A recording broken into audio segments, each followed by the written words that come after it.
Didier Deschamps trahi par une star des Bleus, le sélectionneur confronté à une drôle de surprise.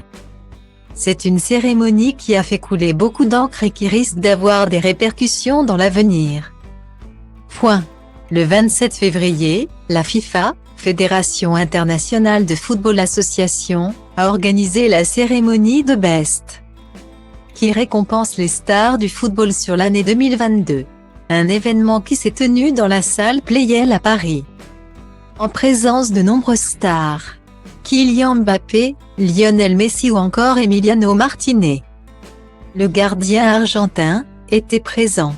Ce dernier a d'ailleurs encore fait parler de lui, mais pas de manière intentionnelle cette fois-ci. Lors de cette cérémonie, le trophée du meilleur entraîneur de l'année a été remis au sélectionneur argentin Lionel Scaloni, qui a amené son équipe jusqu'à la victoire finale lors de la Coupe du Monde au Qatar. Pour ces trophées, ce sont les capitaines de toutes les sélections qui votaient pour la France.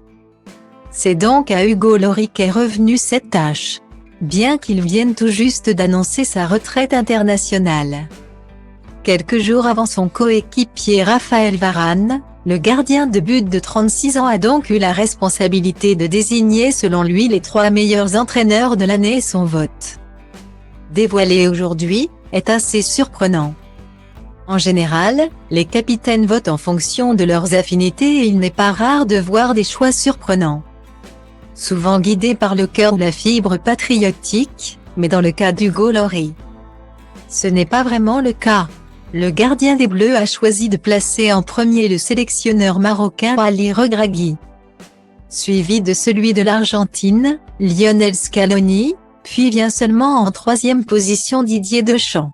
Un choix qui a beaucoup divisé sur les réseaux sociaux, certains saluant l'objectivité du joueur de Tottenham, tandis que d'autres ne comprennent pas qu'il place son propre sélectionneur si bas dans son classement malgré une finale de Coupe du Monde.